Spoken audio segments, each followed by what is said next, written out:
Here's a hoodie and a $50 card. My wife's sister, the CEO, mocked as she fired me and withheld my $250,000 bonus. But at the Series B meeting, the lead investor reviewed my termination file. He pushed it back across the table and said to the CEO, "Congratulations, you just lost your company."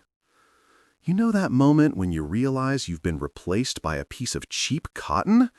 Yeah, that was me last Tuesday at 2:47 p.m. sitting in the glass conference room that overlooked the very office I helped build from scratch, watching my wife's sister Isabella, the self-appointed CEO, queen of everything, who never wrote a single line of code, slide a company hoodie and a $50 Visa gift card across the mahogany table like she was handing out participation trophies at a kindergarten field day. "Here's a hoodie," she said, with that fake smile that could curdle milk faster than lightning strikes twice. The smile didn't reach her eyes, which were doing that cold, dead fish thing that people do when they're pretending to have empathy, but really just want you to leave so they can get back to their overpriced latte and self-congratulatory LinkedIn post about making tough leadership decisions. I looked at the hoodie. Navy blue with the company logo I designed embroidered on the front and gold thread that probably cost more per square inch than my severance package. Then, back at her perfectly contoured face and said, "Oh, wow, my severance package comes with insulation. How thoughtful. Does it come in backstabbed gray, or is navy the only option for people you're screwing over today?" She laughed, like she was doing me some massive favor, like I should be grateful. She even remembered to throw me a bone on my way out the door. That laugh, man, it was the kind of laugh that makes you want to check your wallet to make sure nothing's missing. The kind that sounds like champagne glasses clinking at a party you weren't invited to, even though you paid for the venue. My $250,000 performance bonus, the one that was contractually promised, the one I'd been banking on, literally and figuratively, the one that was supposed to help me finally pay off my student loans and maybe, just maybe, take a vacation somewhere that didn't involve a Holiday Inn, had been conveniently withheld for restructuring reasons. Whatever the hell that meant. I'm pretty sure restructuring reasons is corporate speak for "we're keeping your money because we can, and what are you gonna do about it, loser?" Her father, the chairman and founder who I'd once respected, who I'd stayed up until 3 in the morning helping with pitch decks and investor presentations, sat beside her, pretending his coffee mug was the most fascinating archaeological discovery of the 21st century. He couldn't even look at me, just kept rotating that mug like it held the secrets of the universe, studying the company logo like he'd never seen it before. Even though I was the one who designed it 2 years back when we were working out of his garage and eating ramen for dinner 6 nights a week. My wife, Sophia, avoided eye contact completely. She sat there at the end of the table. My own wife. The woman I'd been married to for 7 years, the woman who promised to have my back through thick and thin, studying her manicured fingernails like they were about to reveal the meaning of life. She wouldn't even glance in my direction. It was like I'd suddenly become invisible, or worse, like I was something embarrassing she needed to pretend didn't exist, like a weird uncle at Thanksgiving who won't stop talking about conspiracy theories. That's when it hit me. Like a freight train loaded with irony and topped with a nice garnish of betrayal. I'd just been fired by family. Not just any family, but the family I'd helped build a multi-million-dollar company for. The family I trusted. The family I'd given everything to, including my 20s, my health, my sanity, and apparently my ability to recognize when I was being slowly pushed off a cliff. And all I got was a lousy hoodie that smelled like betrayal, corporate arrogance, and whatever chemical they use to make cheap promotional merchandise that falls apart after 3 washes. Oh, and $50. Let's not forget the $50. I could almost buy groceries for a week with that. Almost. I picked up the hoodie, feeling the weight of it in my hands. Probably weighed about as much as their gratitude, which is to say, practically nothing.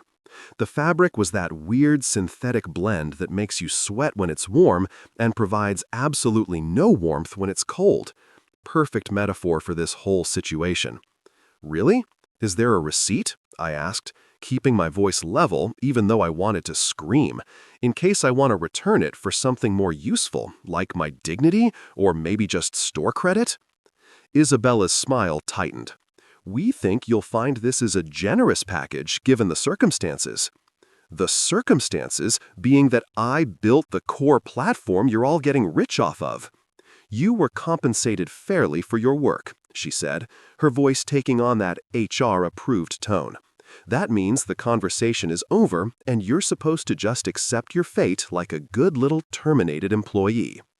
Her father finally looked up from his coffee mug, his eyes meeting mine for just a second before darting away like a guilty dog who knows he knocked over the trash can. Lucas, we appreciate everything you've done for the company. This is just business. Just business, right? Because nothing says just business like firing your son-in-law in a glass conference room where everyone in the office can watch, like some twisted reality show episode where the likable character gets voted off the island by the people he thought were his allies. I stood up, tucked the hoodie under my arm like it was a trophy I'd won at the world's saddest competition, and picked up the gift card. $50 whole. I could feel the weight of everyone's eyes on me. The employees outside the glass walls, the ones I'd mentored and helped hire, all pretending to work while watching the drama unfold like it was better than anything on Netflix. Well, I said, pushing my chair in because my mom raised me right, even if these people didn't. Thanks for the memories and the hoodie.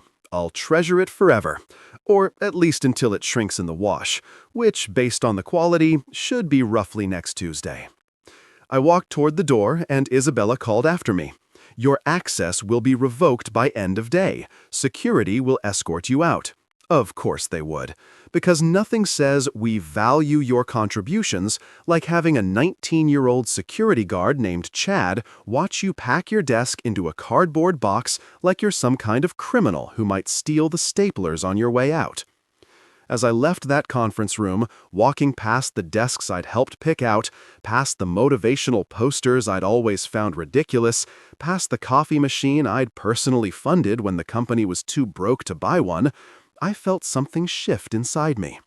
It wasn't anger exactly, it was more like clarity.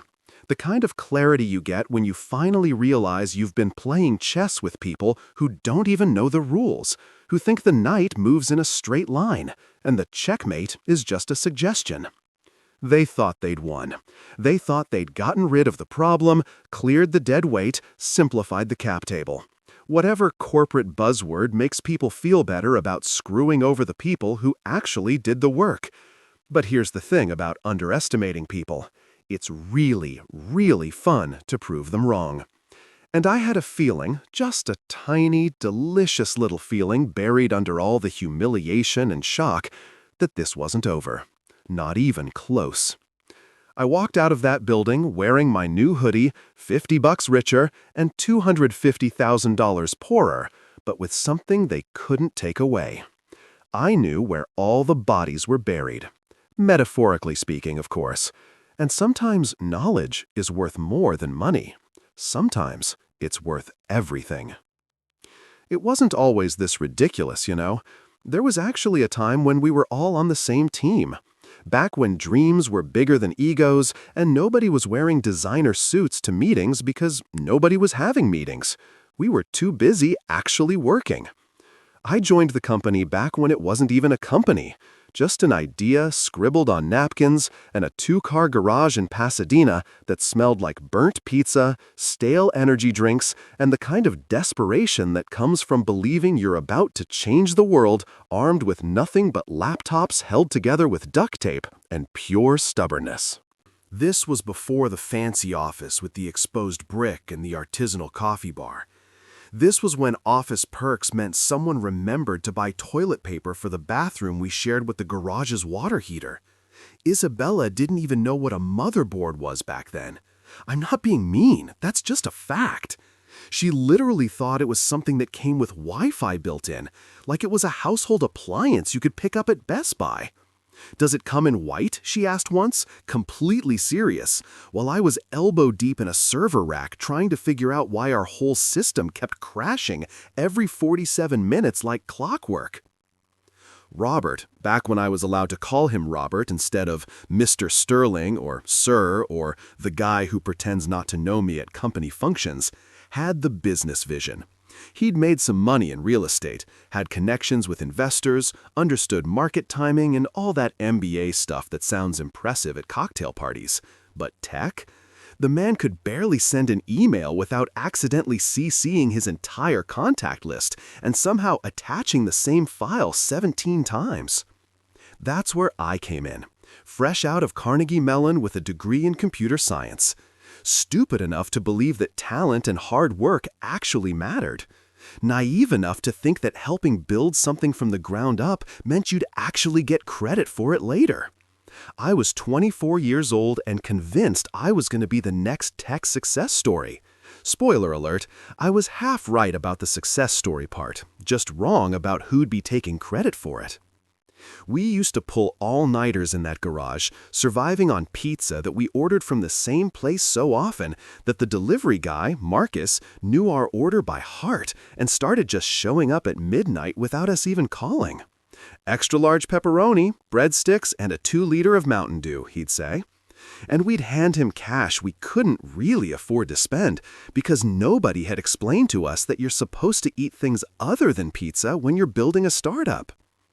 I'd be hunched over my laptop, writing code until my eyes felt like they were bleeding, building the software architecture that would eventually become the platform Isabella now claimed to have conceived and designed herself. Robert would pace back and forth, talking about market opportunities and investor pitches, getting genuinely excited about the possibilities. And Isabella, she'd bring snacks. That was literally her job. She'd show up around 7 with bags from Trader Joe's, unload some hummus and pita chips, maybe some of those dark chocolate peanut butter cups, and then sit on the old couch scrolling through Instagram while occasionally asking, "How's it going?" like she was checking on a science project. My wife, girlfriend back then, Sophia, would stop by after her nursing shifts, still in her scrubs, bringing actual food that contained vegetables and protein. She'd sit next to me, rub my shoulders while I coded, and tell me how proud she was. "You're going to change everything, babe," she'd say, kissing the top of my head. "I can feel it. This is going to be huge." I believed her. We all believed it.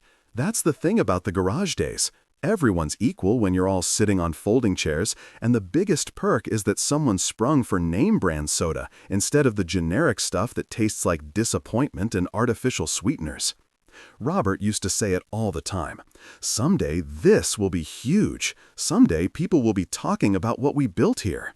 He'd gesture around the garage like it was already a shrine to innovation, like the oil stain on the concrete floor and the boxes of old Christmas decorations stacked in the corner were going to be part of the origin story they'd tell at TED Talks. I believed him. God help me, I actually believed him. I gave him everything. My brain, obviously, every algorithm, every line of code, every architectural decision that made the platform actually work instead of just being another failed startup that crashed and burned before anyone even knew it existed. I gave them my weekends, which turned into every weekend for 3 years straight. I gave them my evenings, my early mornings, my lunch breaks that I spent debugging instead of eating.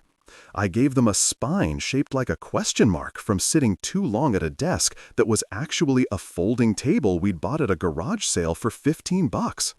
I gave them my relationships with my college friends because I was always too busy to hang out. I gave them my health. Hello, 30 pounds of weight gained from the pizza and Mountain Dew diet, plus the constant stress headaches and the way my left eye started twitching whenever I thought about deadlines. I gave them my confidence in humanity, my ability to trust people, and apparently my common sense. Because if I'd had any sense at all, I would have gotten everything in writing from day one instead of accepting handshakes and promises from people who treated me like family right up until the moment it became inconvenient. The breakthrough came on a Tuesday in March around 4 in the morning. I'd been working on the user authentication system for weeks, trying to make it both secure and fast, which is like trying to make something both fireproof and made of paper. And then, suddenly, it clicked. I saw how to structure the whole thing, how to make it work in a way that was actually elegant. I shouted so loud I woke up Robert, who'd fallen asleep on the couch, still holding his phone. "I got it," I yelled. "I figured it out." He jumped up, confused and probably thinking there was a fire. "What? What happened?" "The authentication system. I know how to make it work." And you know what he did? He hugged me. Actually hugged me. This 50-something-year-old businessman in wrinkled khakis and a polo shirt that had seen better days, hugging a sleep-deprived 26-year-old who probably smelled like he hadn't showered in 2 days, because, well, I hadn't. "You're a genius, Lucas," he said. "We couldn't do this without you. You know that, right? You're the heart of this whole operation." The heart of the operation. I remember that phrase specifically because I thought about it a lot later, like during the firing, wondering at what point does the heart of an operation become expendable? At what point do you decide the heart isn't necessary anymore? That maybe you can just replace it with something cheaper that looks good in investor presentations? Isabella showed up later that morning with celebratory donuts, Krispy Kreme, the good ones, not the grocery store brand, and actually seemed happy for us. For me. "This is amazing, Lucas," she said, and she sounded like she meant it. "You're incredible." Sophia came by after her shift, and we all sat in that garage eating donuts and drinking cheap champagne that Robert had picked up from the liquor store down the street, toasting to our future success. "To us," Robert said, raising his plastic cup, "to the team that's going to change everything." "To the team," we all echoed, and I remember thinking, this is it. This is what success feels like. Not the money or the fame or any of that stuff. Just sitting in a garage with people who appreciate you, people who see your value, people who are grateful for what you bring to the table. Looking back now, I realized that was probably the last genuinely happy moment I had with any of them.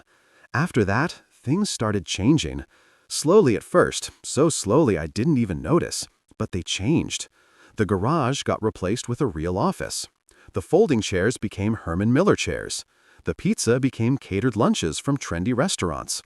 And somehow in all that upgrading, I went from being the heart of the operation to former contractor who provided technical assistance. Funny how that works, isn't it? How the same people who once thanked me for saving the company ended up handing me a hoodie like I was being released from a hostage situation. How the guy who built the foundation got pushed out before anyone could see what the building looked like finished. But that Tuesday morning in March, drinking cheap champagne from a plastic cup at 5:30 in the morning, I didn't know any of that yet. I was just happy, just proud, just stupid enough to think loyalty actually meant something. Man, was I wrong. The clues were there the whole time, practically screaming at me through a megaphone, but I ignored them like an idiot who thinks that if you just work hard enough and keep your head down, everything will magically work out in your favor. Turns out that's not how the world works. That's not how any of this works. But hindsight's 20/20, and I was walking around basically blind, wearing rose-colored glasses and a dunce cap. It started small, so small I almost missed it, which I'm sure was exactly the point. First, my name disappeared from the product credits. You know, that little section in the app where it lists all the people who built the thing? Yeah, I went from being listed as lead developer and co-founder to just gone, vanished, like I'd been snapped out of existence by some corporate Thanos who decided I wasn't part of the endgame anymore. I noticed it during a product demo we were doing for potential investors.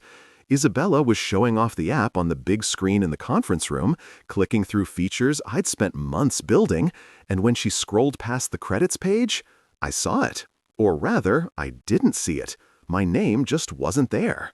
In its place was some generic text about our talented team of engineers. like I was part of some anonymous collective instead of the guy who literally wrote 90% of the codebase. I brought it up to Isabella after the meeting, trying to keep it casual because I didn't want to seem paranoid or petty. "Hey, I noticed my name's not in the credits anymore. That a bug or something?" She barely looked up from her phone. "Oh, we're just streamlining things, making it less cluttered.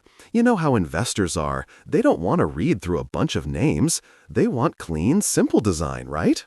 "Right," I said, even though that made absolutely zero sense. Clean and simple. Got it. But it didn't stop there. Oh no, that was just the opening act of the magic show where I slowly disappeared from my own company. Next, my name vanished from the investor decks. You know, those PowerPoint presentations that make or break funding rounds? The ones where you tell the story of your company and convince rich people to give you money? Yeah, those. I used to be featured on slide 3, right after the problem statement and before the solution. "Meet our team," it said, with my photo and a little bio about my background at Carnegie Mellon and my experience in software architecture. Then, one day, poof, gone, replaced by a slide that just showed Isabella and her father, with some vague text underneath about our experienced leadership team with deep roots in technology and business. Deep roots in technology. Isabella's deepest root in technology was knowing how to update her Instagram stories, but sure, let's go with that. I found out about this one by accident.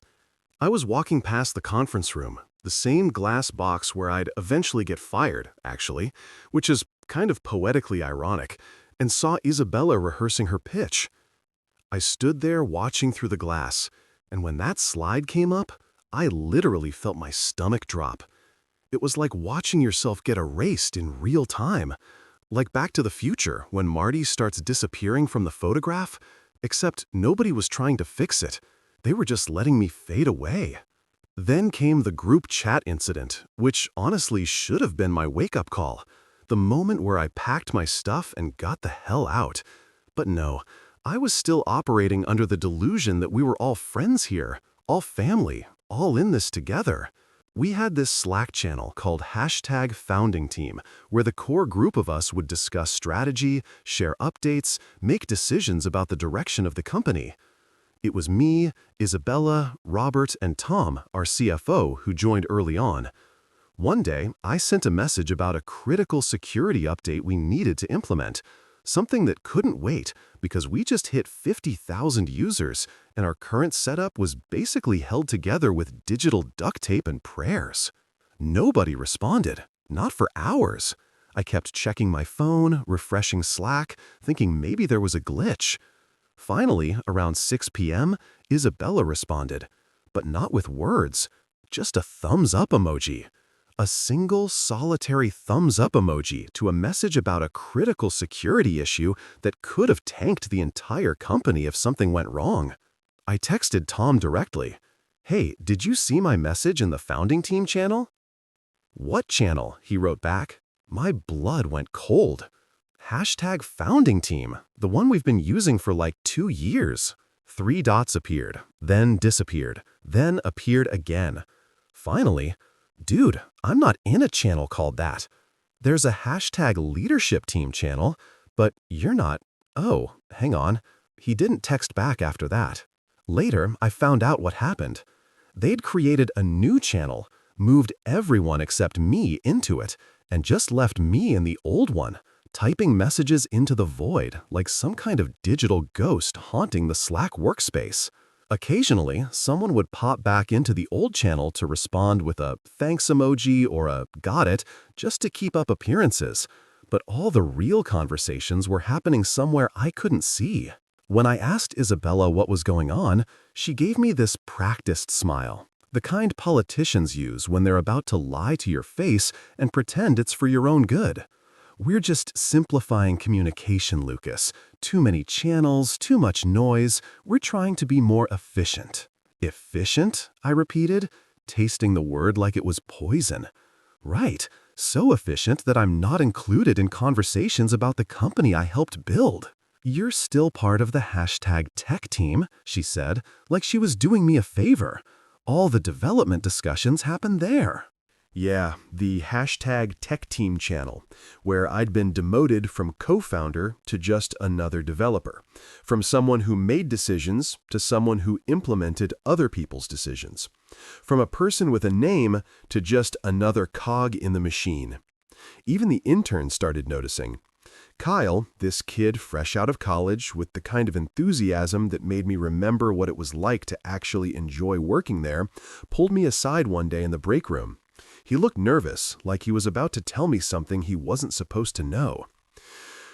Dude," he whispered, glancing around to make sure nobody was listening, "your photo's not on the company website anymore."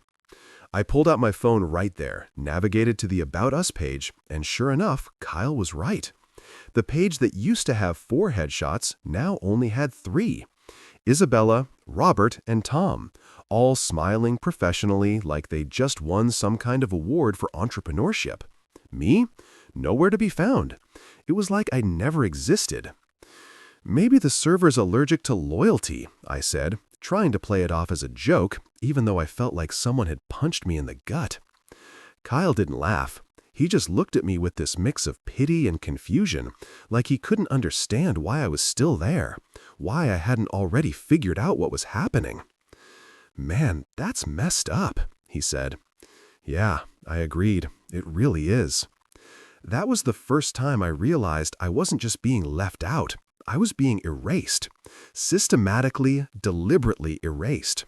They were rewriting history, and I was the inconvenient chapter they wanted to delete.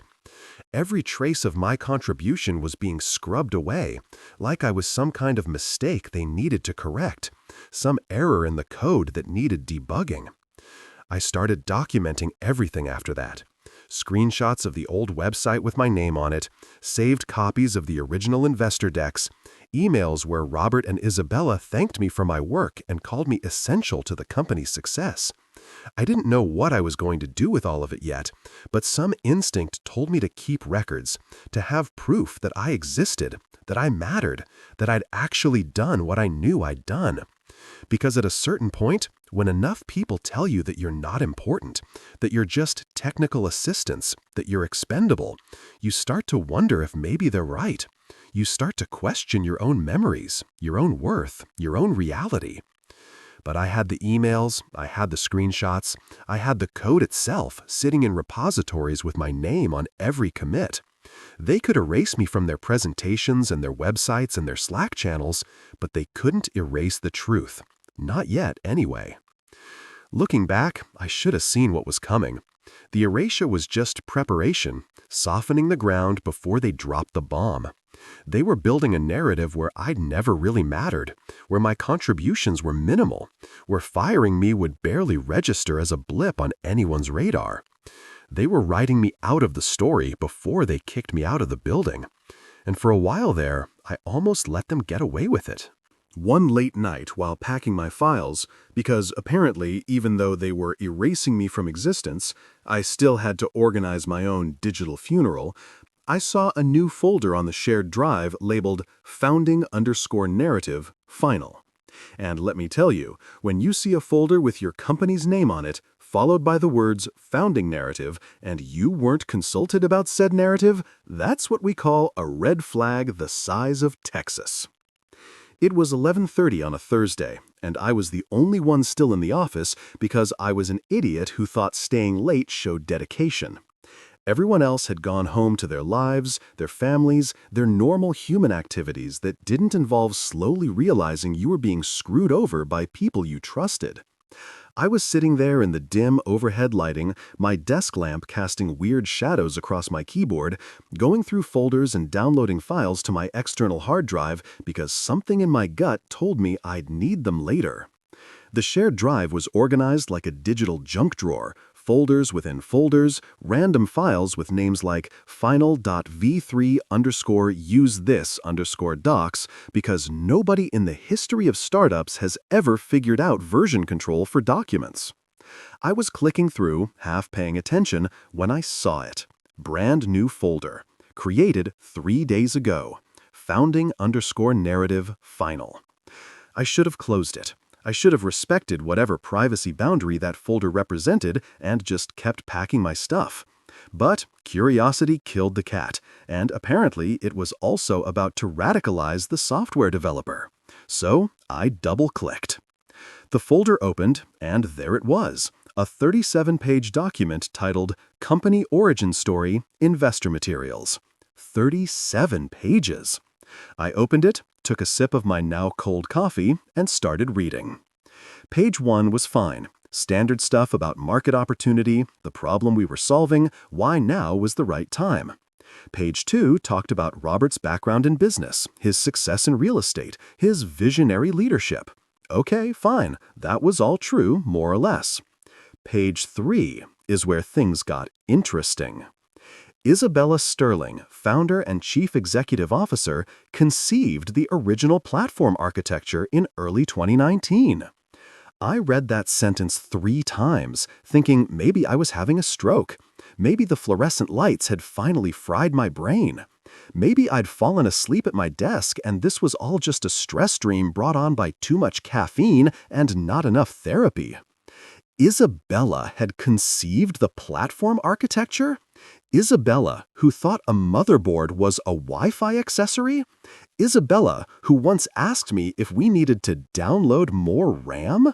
Isabella, who literally, and I mean literally, didn't know what an API was until I explained it to her using a restaurant analogy that I had to repeat 3 times. I kept reading, and it got worse. So much worse. Drawing on her background in computer science and software engineering, I actually laughed out loud at that one. Her background in computer science consisted of one intro course she took as a college elective and dropped halfway through because, and I quote, "there's too much math." Software engineering? The woman's most advanced technical skill was knowing how to change her iPhone wallpaper. Isabella designed and built the core platform herself over the course of 18 months, working tirelessly to bring her vision to life. I nearly choked on my coffee. Designed and built the core platform herself? Herself. I sat back in my chair, staring at the screen, feeling like I'd just discovered that gravity wasn't real, and I'd been walking on the ceiling this whole time without noticing. I kept scrolling, looking for my name, praying there was some mention of me somewhere in this 37-page work of fiction. And, oh, I found it. All right, page 23, in a section titled Key Contributors and Support Staff. The company benefited from technical assistance provided by Lucas Reed, a contractor who helped implement portions of Isabella's design during the initial development phase. Technical assistance. Technical assistance. I was listed under technical assistance, which, by the way, is corporate speak for the guy who plugs things in, or someone we hired on Fiverr to make our logo bigger. A contractor who helped implement portions of her design. Not the lead developer, not the co-founder, not the person who spent 3 years of his life building every single feature from scratch. Just some helpful contractor who wandered by and lent a hand, like I was a temp worker they'd hired through an agency. That was my villain origin story right there. That was the moment when whatever loyalty I had left, whatever benefit of the doubt I'd been clinging to, whatever naive hope that this was all just a misunderstanding, it all evaporated like morning dew in the desert sun. I sat there in that empty office, the building completely silent except for the hum of the servers in the next room, servers I configured, by the way. And something inside me just shifted. I didn't yell, I didn't throw my coffee mug at the wall, even though it would have been deeply satisfying. I didn't send an angry email or storm into someone's office or do any of the dramatic things you see in movies when someone discovers they've been betrayed. I just smiled. A slow, cold smile that probably would have scared me if I could have seen my own reflection. I opened another tab and started downloading everything, and I mean everything. every email that mentioned my contributions, every Slack conversation where Robert or Isabella thanked me for solving problems, every commit message in our code repository showing my name attached to the work, every version of every document that listed me as co-founder, every contract, every agreement, every piece of paper trail that proved I wasn't just some contractor who provided technical assistance. I created a new folder on my external hard drive, labeled it insurance_policy, and started the downloads. Some of the files were huge: video recordings of meetings, full database backups, design documents with my notes all over them. My computer chugged along, copying gigabytes of data while I sat there thinking about how spectacularly stupid they'd been. Because here's the thing about erasing someone: you have to actually erase them. You can't just delete them from the website and the investor decks and hope nobody notices. You have to go through everything, every document, every email, every digital footprint. And they hadn't done that. They'd gotten lazy or arrogant or both. They'd assumed I'd just take my hoodie and my $50 and disappear quietly into the night like a good little terminated employee. But while I was downloading, I found something else, something even better than proof of my contributions. I found the original founder agreement, the one Robert's lawyer had drafted back in the garage days when we were all still pretending to be friends, the one that legally named me as co-owner of the core intellectual property, the one that gave me 22% equity in the company's foundational technology. 22%! The document was dated March 2019, signed by Robert, signed by me, notarized, and everything. And here's the beautiful part, the part that made me actually laugh out loud in that empty office.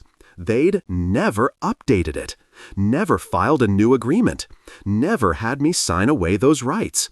They'd just forgotten about it, or assumed it didn't matter, or figured I was too dumb to ever look for it. I opened the PDF, zoomed in on the signatures, and just stared at it for a solid 5 minutes. 22% ownership of the core IP, the IP that the entire company was built on, the IP that Isabella had supposedly conceived and designed herself, the IP that was currently valued at, let me check the latest investor deck, approximately $19 million. I did the math in my head. 22% of $19 million, that's $4.18 million, give or take. I saved 3 copies of that document, one on my external hard drive, one in my personal Google Drive, one attached to an email I sent to myself with the subject line, "Do not delete, important legal doc." Then I saved 3 more copies just to be safe, because you can never be too careful when you're sitting on a multi-million-dollar insurance policy that your former employers don't know exists. The downloads finished around 2 in the morning. My external hard drive was packed with evidence, documentation, contracts, and most importantly, that beautiful founder agreement with my signature and Robert's signature and a notary stamp that made it all legal and binding and completely, utterly, devastatingly legitimate. I packed up my stuff, shut down my computer, and walked out of that office feeling like a completely different person than the one who'd walked in.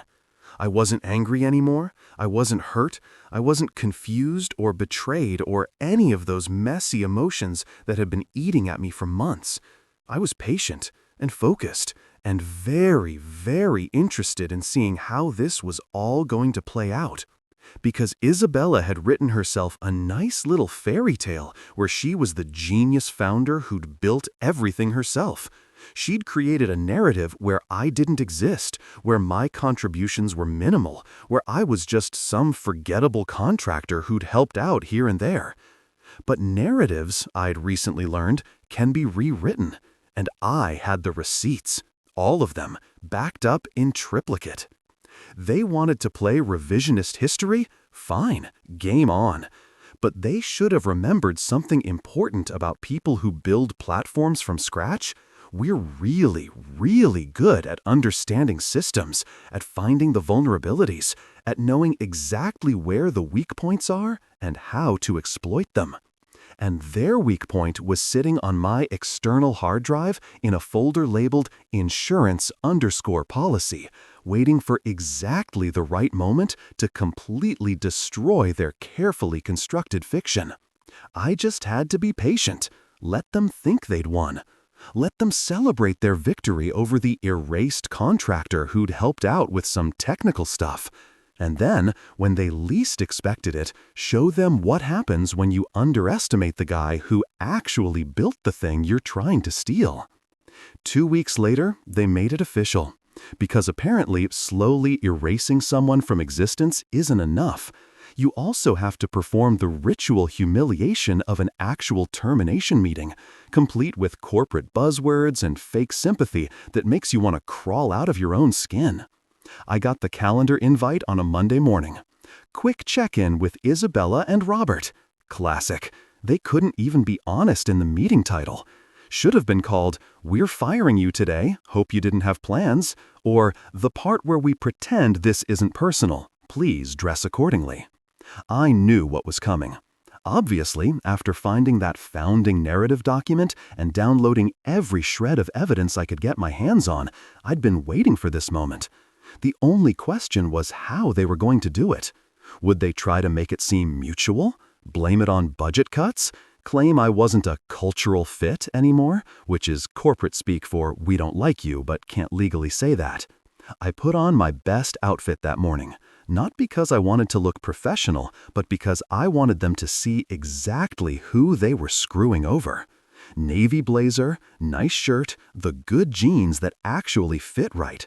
I looked at myself in the mirror and thought, this is the most expensive firing these people are ever going to regret. The meeting was scheduled for 2:30, which was deliberately strategic, late enough that most people had already left for lunch or were in their own meetings, minimizing the number of witnesses to my public execution. But they booked the glass conference room, the fishbowl one, right in the middle of the office where everyone could see in if they wanted to. Either they were incredibly stupid or incredibly arrogant. Probably both. I showed up exactly on time, carrying my laptop and a notebook, acting like this was just a normal meeting. Isabella was already there, sitting at the head of the table like she was about to chair a board meeting. Her father sat to her right, still doing that thing where he found his coffee mug fascinating. There was a folder in front of Isabella, probably my termination paperwork, and sitting next to it, like the world's saddest party favor, was a company hoodie and what looked like a gift card. Oh, this was going to be good. I sat down across from them, smiled pleasantly, and said, "So, what's up? The calendar invite said quick check-in. Should I have brought my status updates?" Isabella's fake smile could have curdled milk, frozen it solid, and then used it as a weapon. "Lucas, thanks for meeting with us. I'm sure you know the company has been going through some changes." "Changes?" I repeated, nodding like this was brand new information. "Right, yeah, I noticed my name disappeared from the website. That one of the changes?" Her smile flickered for just a second. "We're restructuring the organization to better align with our growth trajectory." I had to bite my tongue to keep from laughing. Growth trajectory. These people could make firing someone sound like they were doing you a favor, like they were actually helping you by removing you from their growth trajectory so you didn't get hurt by all that success they were about to have without you.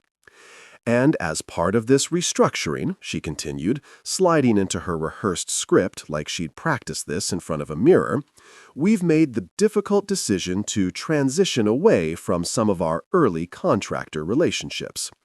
Contractor relationships. There it was, the new narrative, already fully formed. Not co-founder, not lead developer, not the guy who built the entire platform. Just a contractor. Someone temporary, someone expendable. Robert finally looked up from his mug. "Lucas, we want you to know how much we've appreciated your contributions to the company. You've been helpful." Helpful? I'd been helpful? Like I was a summer intern who'd made decent coffee and organized the supply closet? "This must be so hard for you," I said, putting on my most sympathetic voice. "Having to fire family, that's gotta sting a little bit, right?" Isabella's expression went cold. "This is a business decision, Lucas. Nothing personal." "Oh, totally," I agreed. "Super not personal. That's why you're doing it in the glass conference room where everyone can watch, right? For privacy?" She ignored that, pushing the folder across the table toward me. "Here's your separation agreement. We're offering you a generous severance package." "Let me guess," I interrupted, pointing at the hoodie. "It includes outerwear." Robert cleared his throat. "There's also a $50 gift card to—" "To where?" I asked. "The Sorry We Stole Your Life's Work store? I didn't know that place took gift cards." Isabella's jaw tightened. She slid the hoodie toward me like it was a peace offering, like this cheap piece of promotional merchandise was supposed to make up for stealing my company, my equity, my credit for everything I'd built. "We thought you might want something to remember your time here." I picked up the hoodie, felt the weight of it in my hands. Probably cost them $20 wholesale, maybe less if they ordered in bulk, and looked at her with the most genuine smile I could manage. "Oh, wow, my severance package comes with insulation. How thoughtful. Does this come in backstabbed gray, or is navy the only option for people you're screwing over today?" She didn't laugh.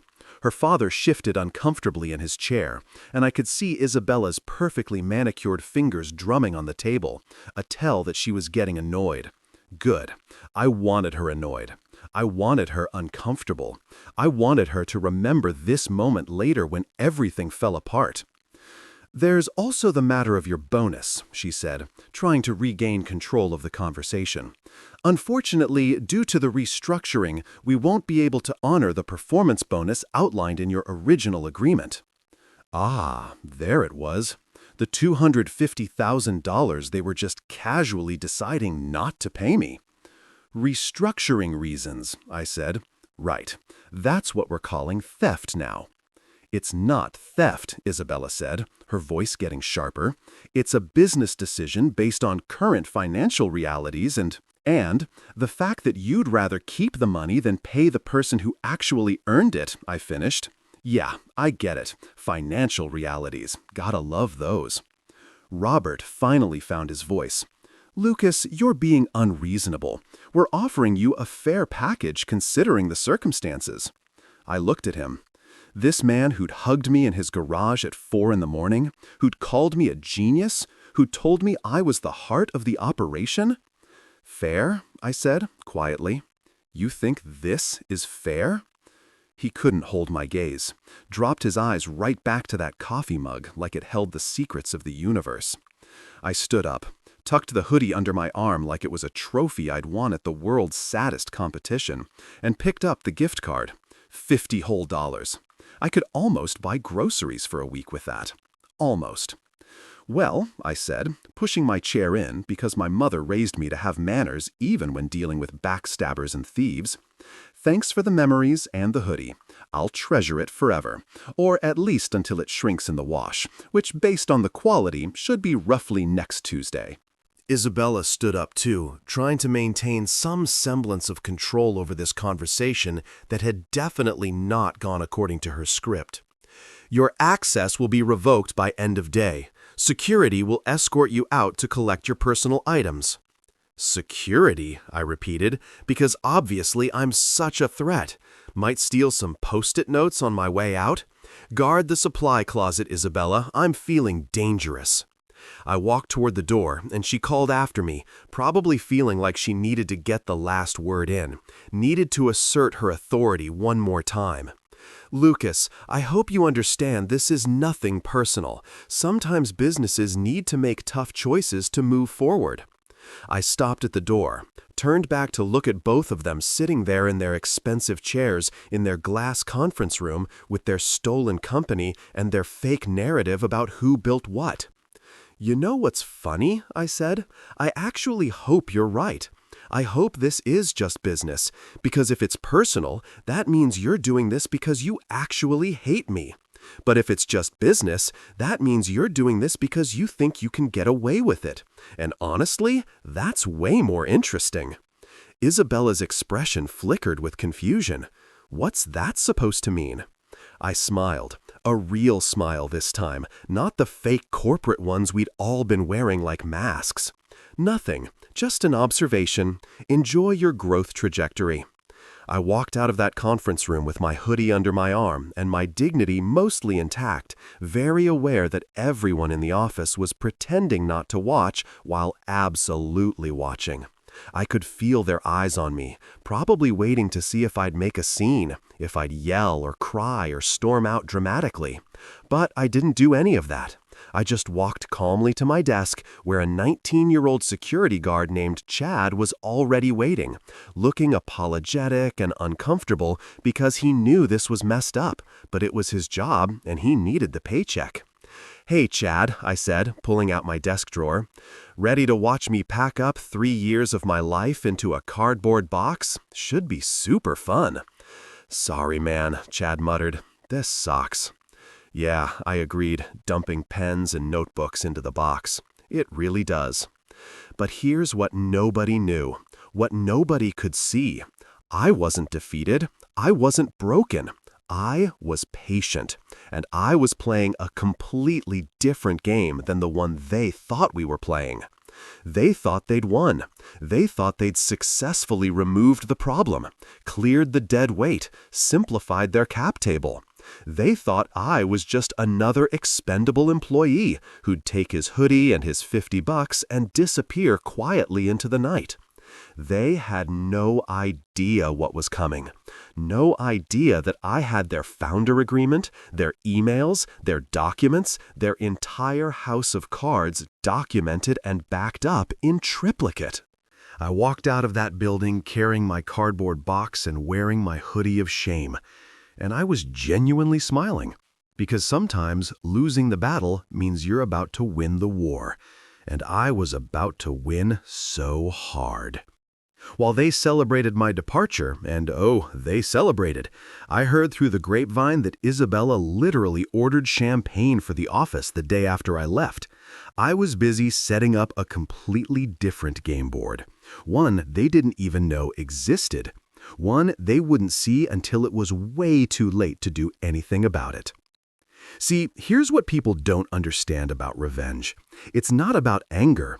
Anger is hot and messy and makes you do stupid things, like send angry emails at 2 in the morning or post rants on LinkedIn that torpedo your own career. No, real revenge is cold. It's calculated. It's methodical. It's sitting in your apartment for 3 weeks straight, living off ramen and spite, building something so airtight that when you finally pull the trigger, there's absolutely nothing they can do to stop it. The first thing I did was call Anya. Anya, my friend from college who'd gone to law school at Stanford while I was learning to code, who was now a partner at a corporate law firm in San Francisco and owed me a favor from when I helped her move apartments 5 years ago. Turns out, helping someone carry a couch up 4 flights of stairs in August is the kind of favor that pays dividends when you need legal advice about reclaiming stolen intellectual property. I called her on a Tuesday afternoon, sitting in my living room surrounded by printouts of contracts and documents spread across my coffee table like I was planning a heist, which, in a way, I guess I was. "Anya," I said when she picked up, "remember when you said if I ever needed anything I should call?" "Oh, God," she said.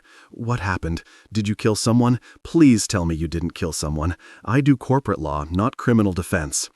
"Nobody's dead," I assured her, "yet, but I might need your help making sure some people wish they were."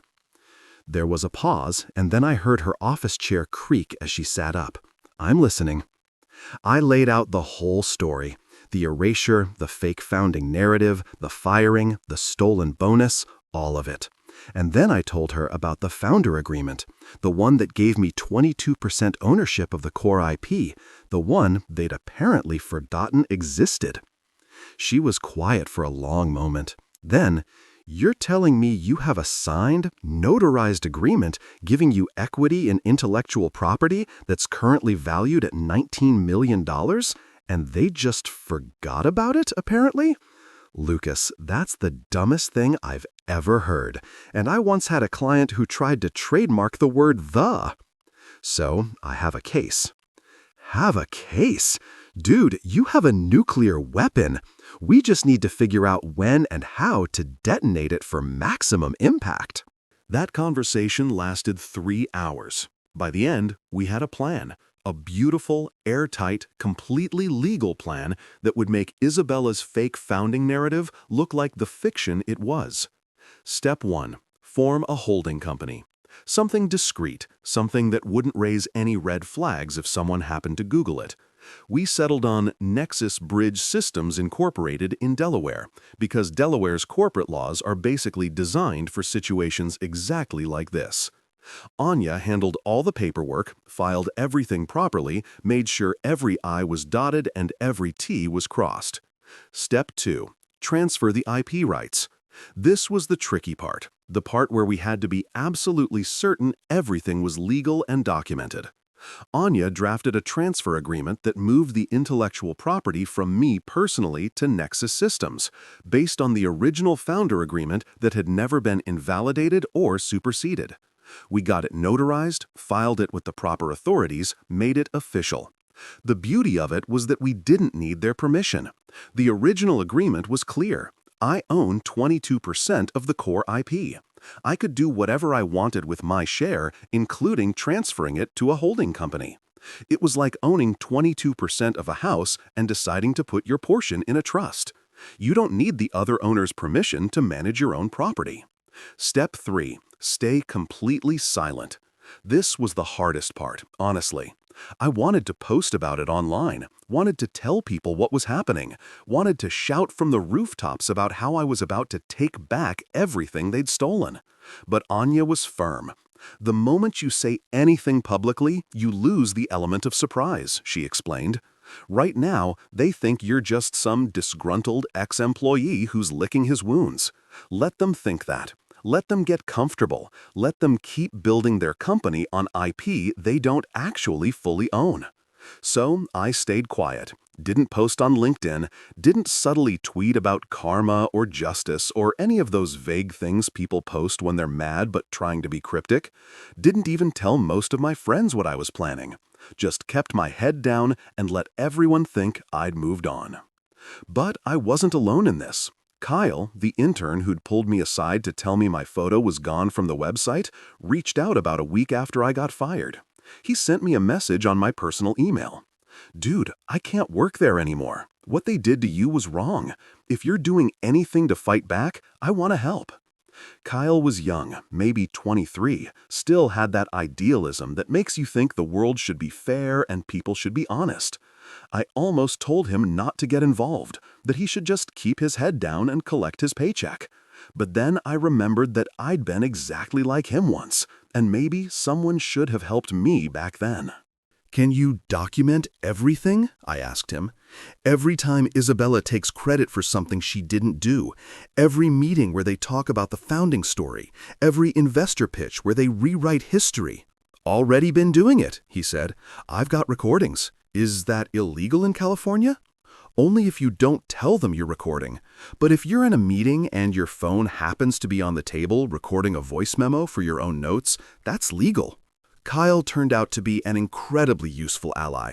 He'd sit in meetings, his phone on the table recording everything, and then send me the files. I heard Isabella tell investors that she'd spent 18 months in her garage building the platform from scratch. I heard Robert describe me as a contractor we brought in briefly to help with implementation. I heard them discuss their Series B pitch and how they needed to control the narrative about the founding team. Every recording, every document, every piece of evidence went into a folder on my external hard drive right next to the founder agreement and all the other documentation I'd collected. Meanwhile, I kept tabs on their progress through Kyle and through public information. They were gearing up for their Series B funding round, trying to raise $20 million at a $100 million valuation. They'd hired a fancy PR firm to help with their image. They'd done interviews with tech blogs where Isabella positioned herself as a self-made female founder in tech, which would have been inspiring if it wasn't complete fiction. They were building their empire on sand, and they had no idea the tide was about to come in. Anya and I met for coffee every week to review the plan, make sure everything was still airtight, prepare for every possible contingency. She'd quiz me on corporate law, make sure I understood exactly what we were doing and why it would work. The key, she explained over a latte that cost $8 because San Francisco is ridiculous, is that they never properly invalidated the original founder agreement. They just assumed it didn't matter, or that you'd forgotten about it, or that you wouldn't fight back. But legally, you still own that IP, and more importantly, any company built on that IP is potentially vulnerable to an ownership dispute, which means that when they go to close their Series B, when investors do their due diligence and discover there's a question mark over who actually owns the core technology, those investors are going to run for the hills. No one puts $20 million into a company with unclear IP ownership. It's like buying a house when you're not sure the seller actually owns it. I smiled. So, we wait until Series B. We wait until Series B, she confirmed. We let them get right to the finish line, let them think they've won, and then we pull the rug out so hard they don't even know what hit them. The waiting was brutal. 3 months of watching Isabella give interviews, watching Robert post on LinkedIn about their incredible growth, watching them hire new people and expand the team and act like they'd built something themselves instead of stealing it from someone they'd fired with a hoodie and a $50 gift card. But I stayed patient, stayed quiet, worked on side projects, freelanced a bit to pay rent, and mostly just waited for the right moment. People started asking me what I was doing, why I wasn't more upset, why I wasn't fighting back. My brother called me and said, "Man, you seem way too calm about this. Are you okay? Should I be worried?" "I'm fine," I told him. "Really, I'm just focusing on moving forward." Which was technically true. I was moving forward, just not in the direction anyone expected. Sophia tried to reach out a few times. Text messages saying she was sorry, that she didn't know it would go down like that she tried to talk to her sister but Isabella wouldn't listen. I didn't respond. What was there to say? She'd sat in that conference room and watched them fire me, watched them humiliate me, and hadn't said a word. Sorry doesn't really cut it after that. Silence, I realized during those 3 months, makes rich people nervous. When you're quiet, when you're not ranting or complaining or making noise, they start to wonder what you're planning. They start to get paranoid. I could almost feel Isabella's anxiety through the internet. The way she kept posting about moving forward and focusing on the future, like she was trying to convince herself that I was really gone, really out of the picture, really not a threat anymore. But I was a threat. I was the biggest threat they'd ever faced. I just wasn't ready to show my hand yet. 3 months after I got fired, Kyle sent me a message. Series B pitch is next week. Grand Meridian Ballroom. Huge investor meeting. Isabella's been practicing her presentation non-stop. I forwarded the message to Anya. She responded with a single word. Perfect. It was time. Time to stop being quiet. Time to stop being patient. Time to show them what happens when you steal from someone who actually knows how to build things. The game was about to get very, very interesting. Fast forward 3 months. Series B day.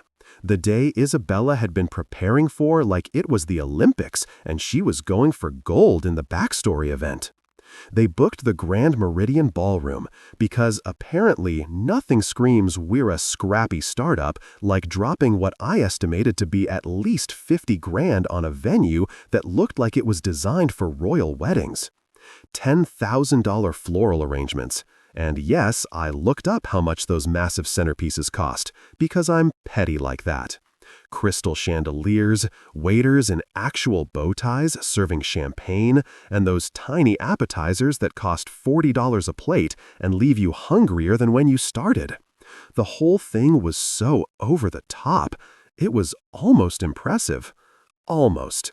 If it wasn't being funded by investor money that could have gone toward, I don't know, actually improving the product or paying the people who built it. I showed up too, uninvited, obviously. Anya had advised against it. "You don't need to be there, Lucas. Let me handle the legal side." But there was no way I was missing this. I'd waited 3 months for this moment. I'd stayed quiet, stayed patient, played the long game. I deserved to watch the fireworks. Plus, I had a secret weapon. My access card still worked. Yeah, you read that right. These geniuses, these brilliant business minds who were about to pitch themselves as the next big thing in tech had forgotten to revoke my building access. I discovered this about a week after getting fired when I drove past the office late one night and decided to test my card on the parking garage gate just out of curiosity. The gate opened. The elevator led me up to the 3rd floor. My card unlocked the main office door. I could have stolen everything. Could have walked out with computers, files, furniture, the espresso machine Isabella had special ordered from Italy. But I didn't, because that would have been illegal and stupid. Instead, I just filed that information away as a beautiful example of their incompetence and waited for the right moment to use it. That moment was now. I arrived at the Grand Meridian at 6 p.m., an hour before the investor presentation was scheduled to start. Wore a suit, not my best suit, but a good one. The kind that says, "I belong here," without screaming, "I'm trying too hard." I walked through the main entrance like I owned the place, nodded at the security guard who was too busy checking his phone to ask for credentials, and made my way to the ballroom level. The Grand Meridian has this beautiful setup where the ballroom is surrounded by smaller conference rooms, all with glass walls that look into the main space. Perfect for watching a presentation without actually being in the room. Perfect for staying invisible while seeing everything. I found an empty conference room on the south side, the one with the best view of the stage and the investor seating area. Slipped inside, left the lights off, and settled into a chair by the window. From there, I could see everything. The stage with its massive screen for presentations, the rows of chairs filling up with investors in expensive suits, the bar area where waiters were setting up for the post-pitch reception, and through the glass partition that separated the ballroom from the pre-function space, I could see Isabella doing her pre-game ritual. She was pacing, practicing hand gestures, occasionally checking her reflection in one of the decorative mirrors like she was preparing for an Oscar acceptance speech instead of a funding pitch. She looked nervous. Good. She should be nervous. Robert was there too, playing the role of supportive father and chairman, occasionally putting a hand on her shoulder and saying things I couldn't hear but could easily imagine. "You've got this, sweetie. Just stick to the script. They're going to love you." The investors started filing in around 6:30. I recognized a few faces from tech blogs and Forbes articles. Sarah Chen from Redpoint Ventures, Marcus Washington from Sequoia, and there, walking in like he owned not just the room but the entire concept of venture capital, was Gregory Keating from Northbridge Capital. Keating was legendary in the VC world. Old school, probably in his mid-60s, with the kind of reputation that made founders either really excited or really terrified to pitch to him. He was known for two things: writing massive checks when he believed in something, and absolutely destroying companies when he found out they'd lied to him. He had zero tolerance for bullshit, which in the venture capital world made him basically a unicorn. Kyle had texted me earlier that Northbridge was leading the round, that Keating himself was coming to the pitch, that this was make or break for the company. "Isabella's freaking out," he'd written. "She's been practicing her answers to possible questions for like 3 days straight." I watched Keating take his seat in the front row, right in the center. He had a leather portfolio that he opened methodically, pulling out what looked like due diligence documents. The man came prepared. I love that about him already. At 7 p.m. sharp, the lights dimmed. A spotlight hit the stage, and there she was. Isabella, walking out in a power suit that probably cost more than my monthly rent, smiling like she was about to deliver the news that would change everyone's lives. "Good evening," she began, her voice projected through the ballroom speakers with that practiced confidence of someone who's rehearsed this moment 1,000 times. "Thank you all for being here. I'm Isabella Sterling, founder and CEO, and I'm here to tell you about how we're revolutionizing enterprise software." I settled deeper into my chair, watching through the glass. This was going to be good. The presentation was exactly what I expected. Slick slides, impressive metrics, all the right buzzwords delivered at all the right moments. Synergy, AI integration, holistic frameworks, disruptive innovation. Bingo card of meaningless corporate speak that somehow convinces people to hand over millions of dollars. She showed growth charts that went up and to the right, the universal sign of a company worth investing in. She talked about their innovative technology platform without once mentioning who actually built the innovative technology platform. She displayed customer testimonials and revenue projections and market opportunity slides that made it look like they were about to take over the world. And then, about 20 minutes in, she got to the founding story. "I started this company in my father's garage 3 years ago," she said, and I actually had to suppress a laugh. "With a vision to transform how businesses manage their operations, I spent 18 months designing and building the core platform, teaching myself software engineering." Teaching herself software engineering. Oh, that was rich. The woman who thought you could download more RAM had taught herself software engineering. "And through dedication and hard work, we built something truly special, something that's now serving over 500 enterprise clients and generating $8 million in annual recurring revenue." The investors were nodding, taking notes. They looked impressed. Of course they looked impressed. The story was good. It was inspiring. Female founder, self-made, built everything herself. Classic American dream stuff. It would have been perfect if any of it was true. She clicked to the next slide. "Meet our team." There was her photo, Robert's photo, Tom, the CFO's photo. 3 headshots, 3 bios, 3 people who'd apparently built this entire company through sheer force of will, and definitely not by stealing it from someone they'd fired with a hoodie. Keating raised his hand. Isabella paused mid-sentence, looking slightly thrown off by the interruption. "Yes, Mr. Keating." "Quick question," he said, his voice calm and measured. "Your documentation mentions a Lucas Reed, former contractor, terminated 3 months ago. Can you tell me about his role?" I stopped breathing. Even from my hidden conference room, I could see Isabella's face go pale for just a second before she recovered. Lucas was a contractor who helped with some implementation work early on. Very talented developer, but ultimately not the right fit as we scaled. We parted ways amicably. Amicably? Sure. If you consider firing someone in a glass conference room and withholding their bonus amicable. Keating nodded slowly. "I see. And the intellectual property he worked on during his time as a contractor, that's all properly assigned to the company?" Isabella's smile tightened just slightly. "Of course, all standard contractor agreements." "Excellent," Keating said, making a note in his portfolio. "Just doing my due diligence.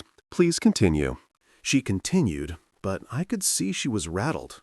Her hand gestures were a little less confident, her smile a little less bright. She wrapped up the presentation 10 minutes later, opened the floor to questions, and handled them well enough.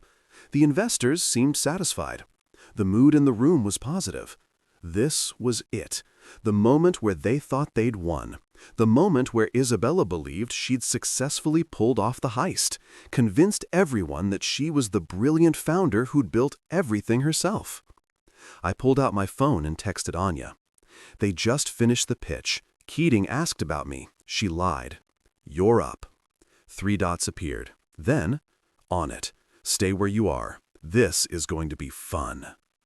Through the glass, I watched the investors mingle, networking, drinking champagne, and making small talk about market opportunities and exit strategies. Isabella was in the center of it all, glowing with confidence, shaking hands and accepting congratulations like she'd already closed the deal. Robert was beaming, looking proud enough to burst. Tom was making jokes with some of the younger investors. Kyle was in the corner, trying to stay invisible, occasionally glancing at his phone. He was in on the plan. Not all of it, but enough to know that something was about to happen. And then Keating pulled out his phone, looked at it, frowned, said something to his associate, who also pulled out a phone and started reading. They both looked up at Isabella, their expressions shifting from pleased to confused to something that looked a lot like concern. Keating walked over to Robert, said something I couldn't hear. Robert's smile disappeared. He pulled out his own phone, started scrolling, his face going from tan to pale in about 15 seconds. I watched as Robert grabbed Isabella's arm, pulled her aside, showed her his phone. Her expression went from confused to shocked to absolutely horrified. Anya had sent the email to all the investors, CCing their lawyers, attaching the founder agreement, the documentation, the evidence.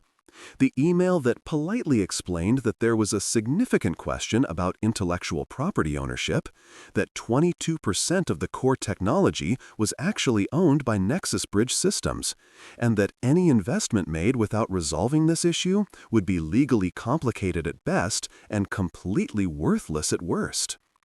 The beautiful thing about well-timed information, it doesn't need to be dramatic. It just needs to be accurate and devastating. And watching the realization spread through that ballroom like a virus was better than any revenge fantasy I could have imagined. Keating didn't waste time. That's what I loved about him immediately, watching from my hidden conference room like I had front row seats to the best show of my life. He didn't wait for a private conversation or pull Isabella aside discreetly. Nope. He walked right up to her in the middle of the ballroom, investors still milling around with champagne glasses, and opened the folder he'd been carrying. The folder that Kyle had told me about, the one labeled Termination File, Lucas Reed. "Miss Sterling," Keating said, his voice cutting through the ambient conversation like a knife. "A moment." Isabella turned, still trying to maintain that confident CEO smile, probably thinking he wanted to discuss terms or timeline or something normal that happens at successful funding pitches. "Of course, Mr. Keating. How can I help you?" He held up the folder, and I watched her smile freeze mid-formation. "I've been reviewing your documentation," he said, flipping it open, "and I have some questions about your founding narrative." "Never, actually." Keating turned to face Robert directly, and the old man actually took a step back. "Never actually entitled to the equity he was granted? Because I have an email here." He pulled out another page, and I knew exactly which email it was because I provided it to Anya. "From you, Mr. Sterling, dated April 2019, thanking Lucas, our co-founder, for his invaluable contributions to building our core platform. Those are your words, correct?" Robert's mouth opened and closed like a fish on dry land. No sound came out. Isabella tried to rally. "Mr. Keating, I assure you all of our corporate structure is in order. Our lawyers have—" "Have they reviewed this?" Keating pulled out the big guns now.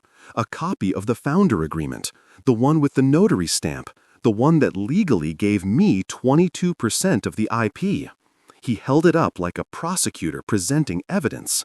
"Because this is a signed, notarized agreement giving Lucas Reed ownership of 22% of your core intellectual property. And unless I'm reading this wrong, and I've been reading corporate agreements for 40 years, so I doubt I am, this agreement was never superseded or invalidated." The silence in that ballroom was so complete you could have heard a stock option drop. Every investor in the room was now staring at Isabella and Robert like they'd just discovered the floor was actually made of quicksand. Sarah Chen spoke up. "Are you saying there's an ownership dispute over the IP?" "I'm saying," Keating replied, his voice measured and deadly calm, that there appears to be a significant gap between the story we were just told and the documented reality of this company's founding. Miss Sterling just spent 20 minutes explaining how she built this platform herself, but the paperwork suggests she had a co-founder who owned a substantial portion of the technology. A co-founder she failed to mention in her presentation? He wasn't a co-founder, Isabella said desperately. He was an employee An employee you gave equity to? An employee your father called a co-founder in writing? An employee who, according to this termination agreement, was denied a $250,000 performance bonus due to restructuring 3 weeks before you started your Series B process? He looked around the room. Anyone else finding this timeline suspicious? Marcus Washington from Sequoia raised his hand like he was in a college seminar. So, to be clear, the person who actually built the technology isn't here tonight and potentially still has a legal claim to a significant portion of your company's core assets. There is no legal claim, Isabella insisted, but her voice had lost all its confidence. She sounded like she was trying to convince herself more than anyone else. Lucas signed standard employment agreements that apparently didn't supersede his founder agreement, Keating finished. He closed the folder with a definitive snap that echoed through the silent ballroom. Miss Sterling, Mr. Sterling, I've been in this business a long time. I've seen a lot of pitches, a lot of founders, a lot of companies. And you know what I've learned? Nobody answered. Everyone just stared. I've learned that when the paperwork and the story don't match up, it's the story that's usually wrong. He looked directly at Isabella. You just stood on that stage and told us you built this platform yourself, that you taught yourself software engineering in your garage, that this is your vision, your creation, your company. It is my company, Isabella said, but it came out as almost a whisper. Except, he continued, the person who actually built the platform, the person you erased from your website, your investor decks, your company history, still legally owns 22% of it. And more importantly, you lied about it. You looked a room full of investors in the eye and told us a story you knew wasn't true. He put the folder under his arm. That's called fraud, Miss Sterling, and it's the one thing I absolutely will not tolerate. The room went completely silent. Even the waiters had stopped moving. Everyone was frozen, watching this play out like it was a car crash happening in slow motion.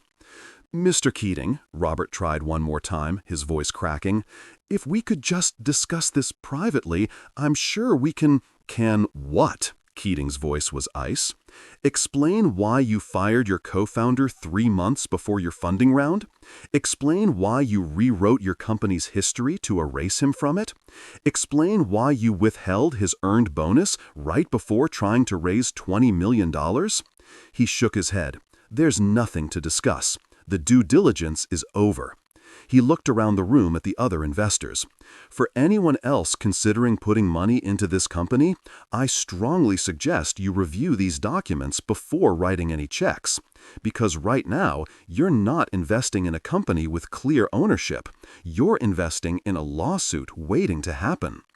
Sarah Chen was already putting her phone away, her face professionally neutral, but her body language screaming, "Get me out of here."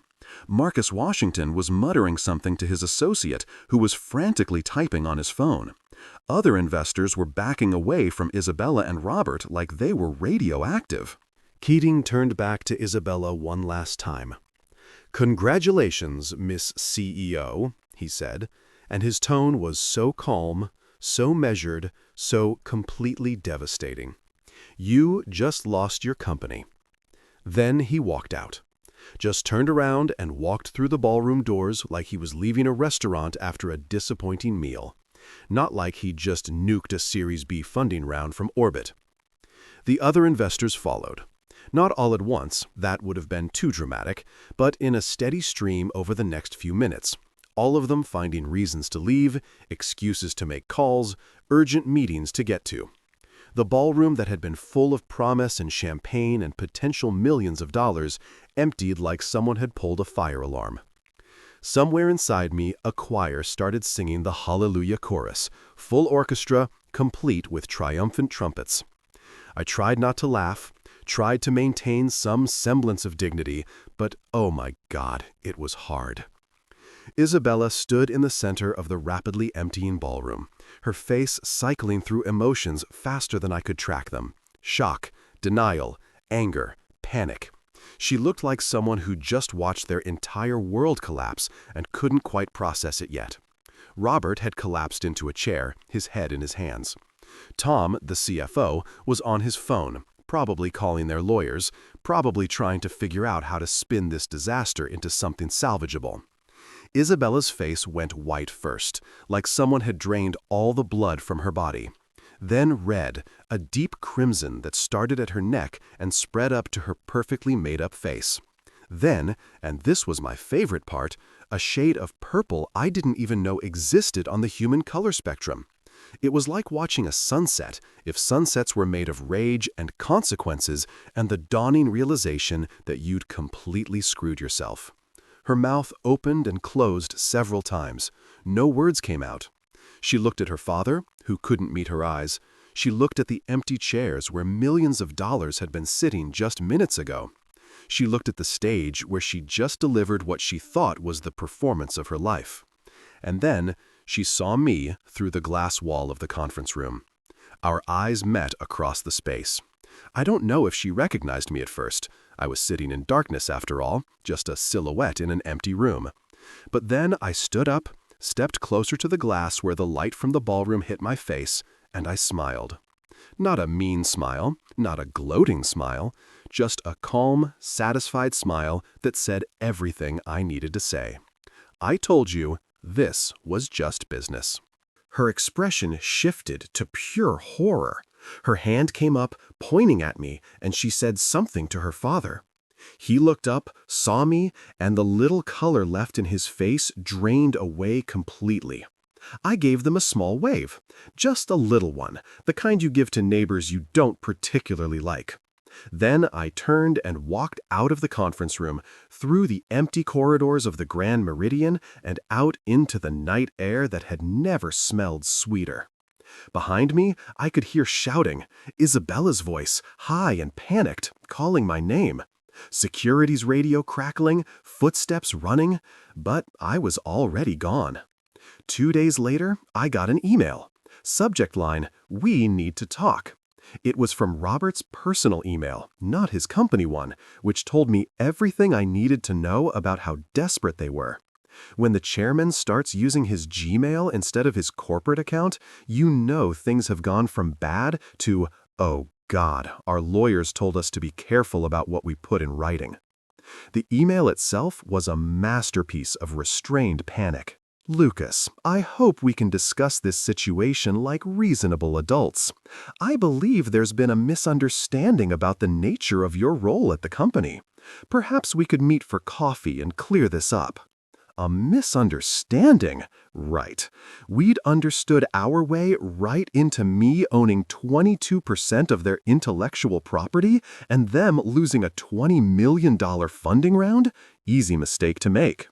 I forwarded it to Anya with a one-line message.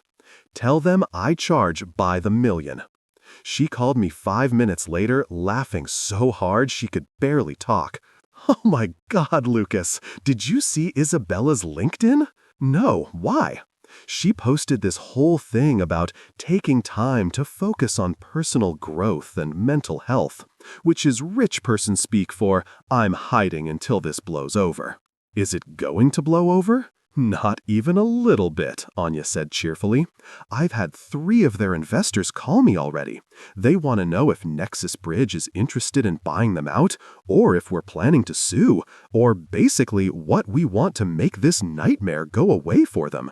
You've got them by the balls, my friend. Now we just need to figure out how hard to squeeze. We spent the next week in negotiations. And when I say negotiations, I mean a beautifully choreographed dance where they desperately tried to lowball me, and I politely explained over and over that they had absolutely no leverage. Their first offer came through their corporate lawyer, a guy named Steven, who sounded like he'd rather be literally anywhere else.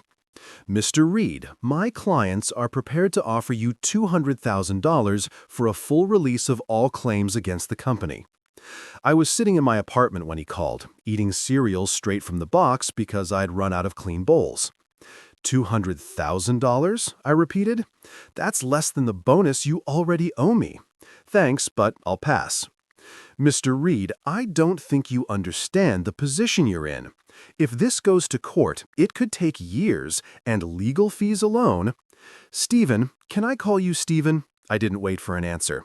Stephen, I don't think you understand the position your clients are in. They can't raise funding with a cloud over their IP ownership. They can't sell the company. They can't go public. They can't do anything except slowly watch their business die while I sit here eating Lucky Charms and watching Netflix. So, unless your next number has at least 6 zeros in it, we're done here. I hung up. Anya texted me immediately. Did you just hang up on their lawyer? Seemed like the right move. I love you. Never change. The second offer came 2 days later, $500,000. I countered at $5 million. They came back at $1 million. We were getting closer, but they were still trying to pretend they had options. That's when Anya made her power move. She sent them a letter on proper legal letterhead, the kind that costs like $300 a page, outlining exactly what would happen if we didn't reach an agreement. We'd file a lawsuit claiming ownership of the IP.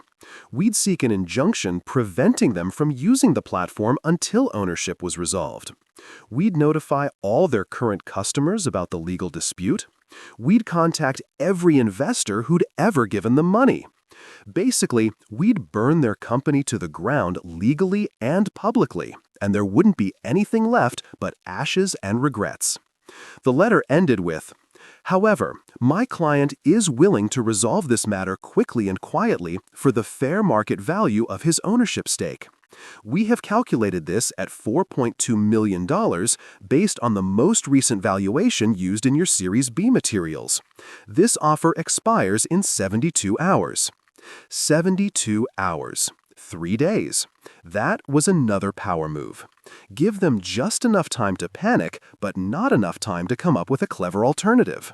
They tried to negotiate down. Of course they did. Tom, the CFO, called me directly, which was ballsy considering I'd never particularly liked him. Lucas, be reasonable. $4 million is a lot of money. We simply don't have that kind of cash on hand. Then get a loan, I suggested, or sell something. Or maybe Isabella can teach herself finance the same way she taught herself software engineering.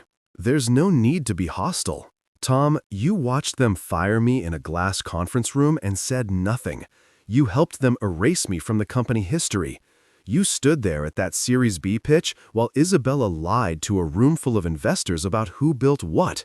So forgive me if I'm not super concerned about whether this is convenient for you. He was quiet for a moment. We can do $3 million. Final offer. 4, I said, non-negotiable.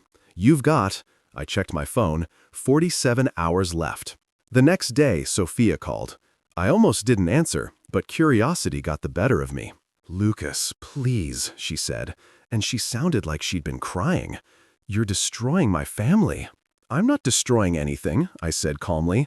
I'm just taking what's legally mine, what was always mine, what they stole and then tried to pretend never existed. Isabella's a mess. She hasn't left her apartment in days. My dad's talking to bankruptcy lawyers. That's unfortunate, I said, and I meant it. Not because I felt bad for them, but because it was unfortunate that they'd put themselves in this position through their own greed and stupidity. But it's not my problem to solve by accepting less than what I'm owed. We were married, Lucas. Doesn't that mean anything? We were married. Past tense. You sat in that conference room and watched them humiliate me. You knew what was happening. The erasure, the lies, all of it. And you said nothing. So no, Sophia, Right now, it doesn't mean much at all. I hung up, blocked her number. Some bridges you burn, and some bridges you nuke from orbit just to make sure they can never be rebuilt. With 24 hours left on the deadline, Robert himself called. Not his lawyer, not Tom, him. "Lucas," he said, and his voice sounded older somehow, tired. "I'm sorry. I'm truly, deeply sorry for what we did to you. You deserved better. You deserved credit, equity, respect. We were wrong." It was the first genuine apology I'd heard from any of them. It was also way too late. "I appreciate that," I said. "I really do. But an apology doesn't pay my rent or give me back the 3 years I spent building something you stole. So, here's what's going to happen. You're going to pay me $4.2 million by 5 p.m. tomorrow, and then we never have to speak again.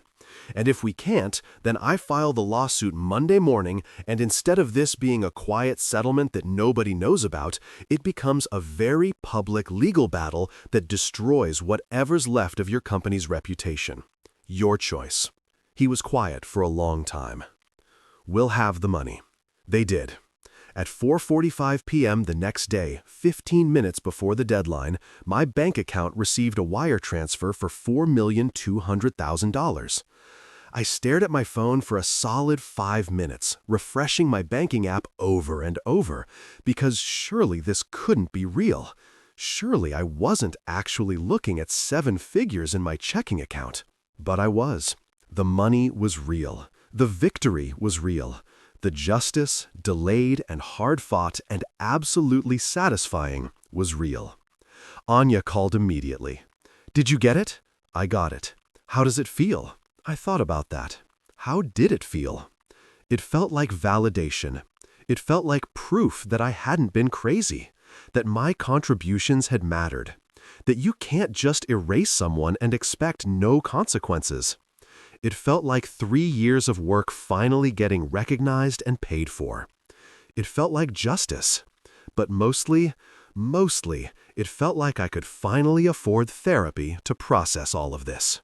"It feels pretty good," I told her. "It feels pretty damn good." We negotiated the paperwork over the next week. I signed away all claims to the company in exchange for the payment. They got full, uncontested ownership of the IP. Everyone got what they needed. They got to keep their company, and I got financially compensated for building it. The agreement included a mutual non-disparagement clause, which meant neither party could publicly trash the other. I was fine with that. I didn't need to trash them publicly. The fact that I'd won was enough. Isabella didn't show up at the signing, taking time to focus on her mental health, according to Tom, who did show up, along with Robert and approximately 7,000 lawyers. We signed the papers in a conference room at their law firm's office. Nobody making eye contact, everyone just wanting this to be over. When we finished, Robert tried to shake my hand. I looked at it for a moment, then stood up and walked out without a word. Some gestures don't deserve a response. Outside, the San Francisco sun was shining, and I pulled out my phone to check my account one more time. Still there. Still real. $4.2 million, minus Anya's contingency fee and taxes, but still more money than I'd ever imagined having. I texted Kyle. "Want to get coffee? I'm buying. And by buying, I mean I can actually afford the fancy stuff now." He responded immediately. "Dude, did it work?" "It worked." "Holy shit. I quit this morning, by the way. Couldn't do it anymore after watching them scramble. I'm free next Tuesday if you want to talk about what's next." What was next? That was a good question. I had money now, options, freedom, the ability to do whatever I wanted without worrying about whether it would pay rent.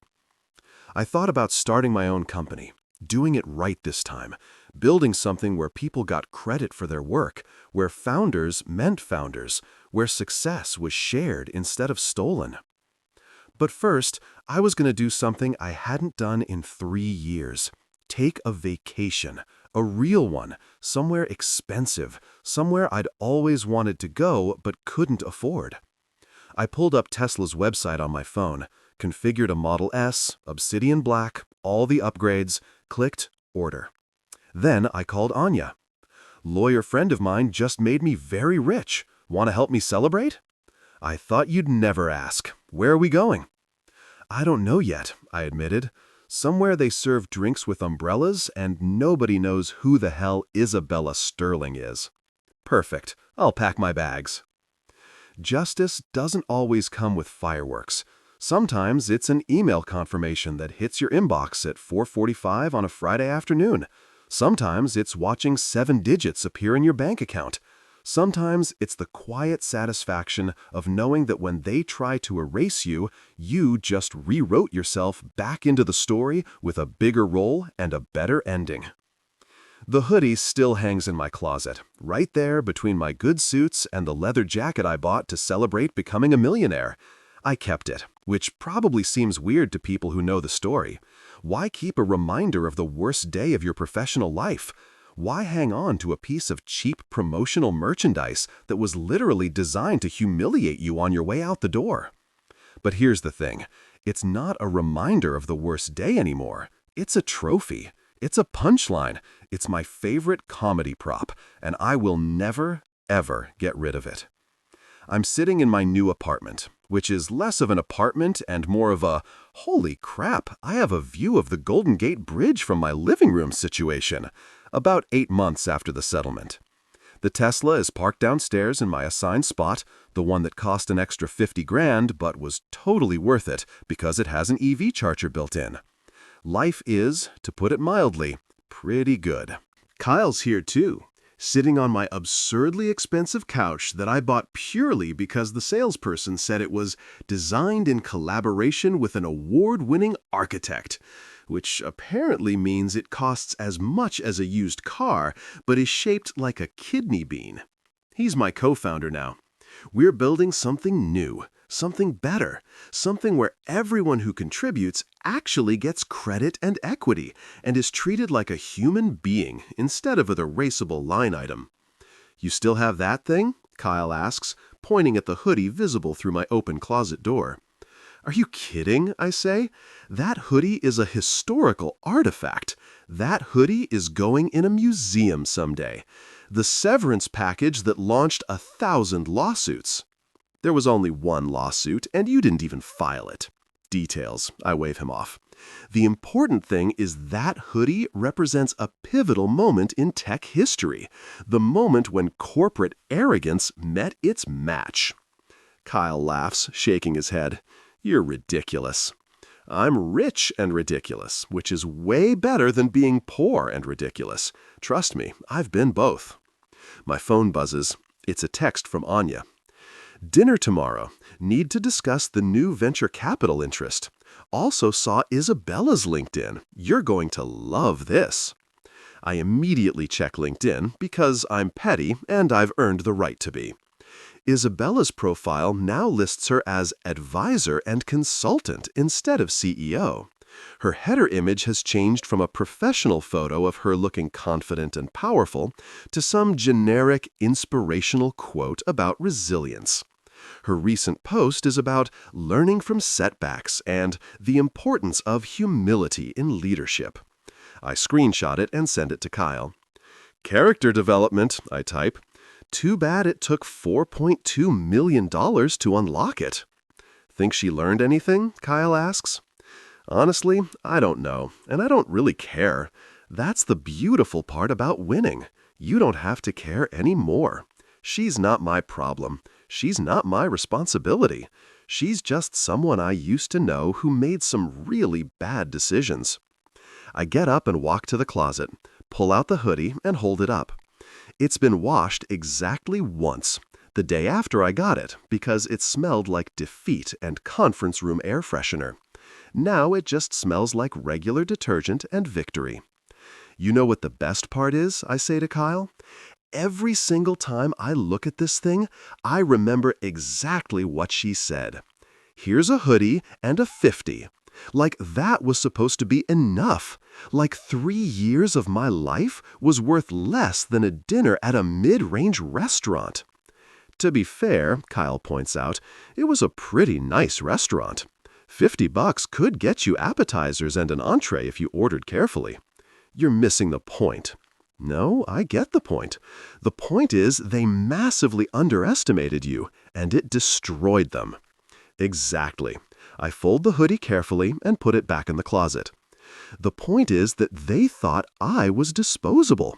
They thought they could rewrite history, and I'd just disappear quietly into the night, grateful for whatever crumbs they threw my way.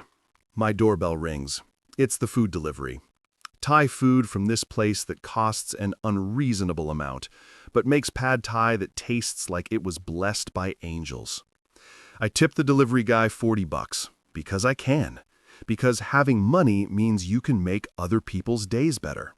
Because I remember what it was like to count every dollar and stress about whether I could afford the good ramen or had to stick with the cheap stuff. Kyle and I settle in with our food, and he asks the question I've been getting a lot lately. So, what's next? You've got money, you've got vindication, you've got a new company starting up. You won. What do you do after you win? I think about that while chewing a spring roll. What do you do after you win? After you've fought the battle, proven your point, gotten justice in the most tangible way possible? I build something better, I say finally. I build something where this can't happen to someone else.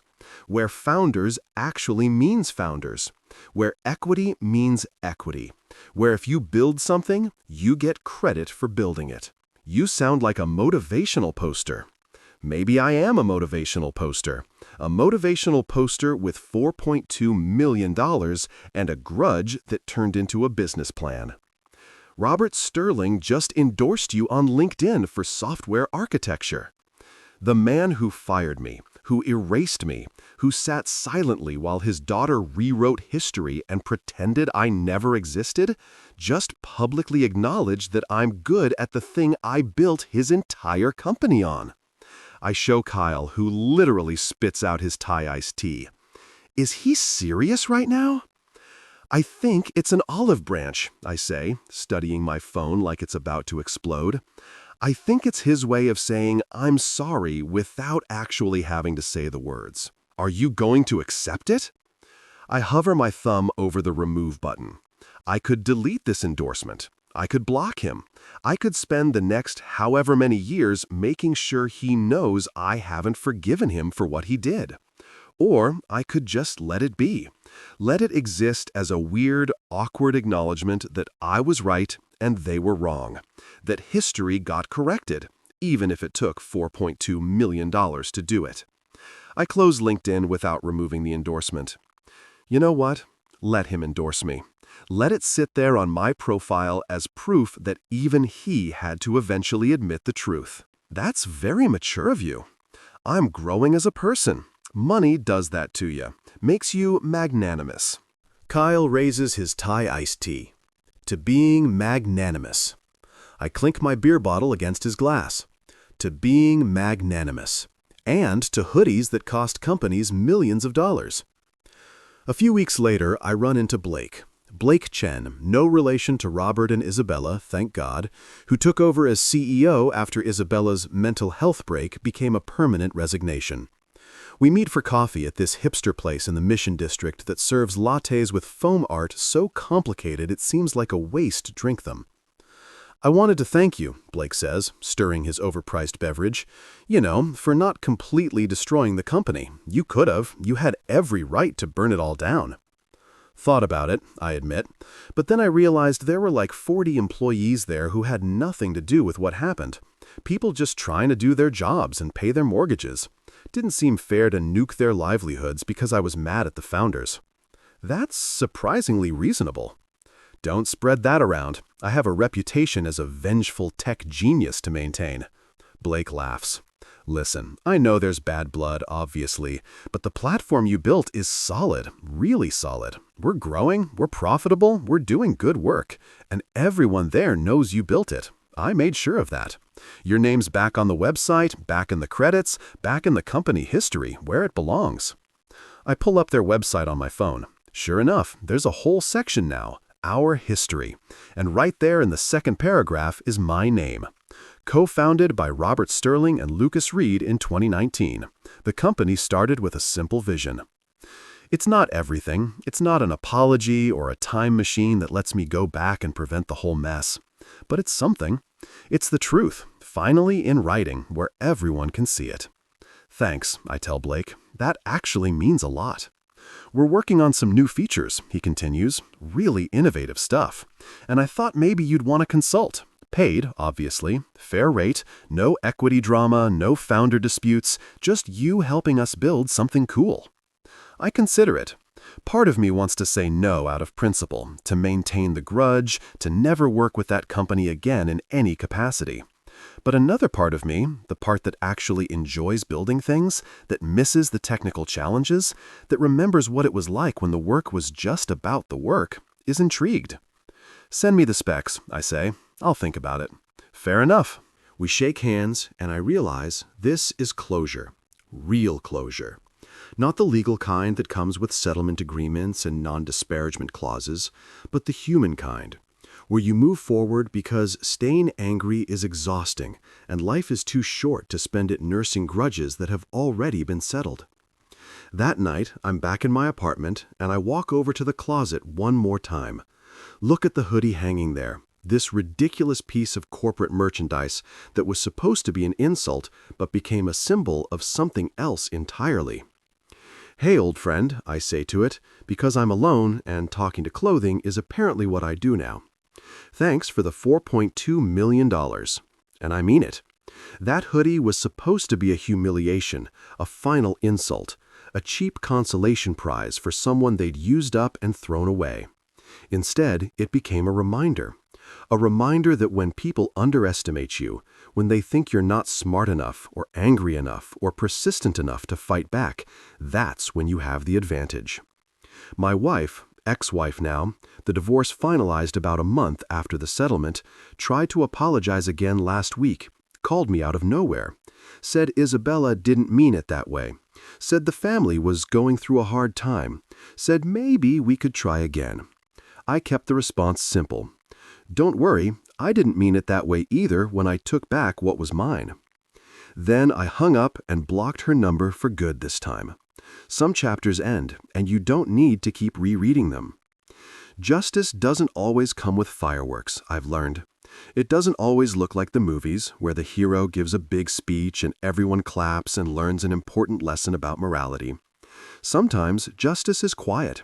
Sometimes it's just an email confirmation that hits your inbox at 3:47 in the afternoon telling you that the wire transfer went through, that the numbers in your account are real, that you won.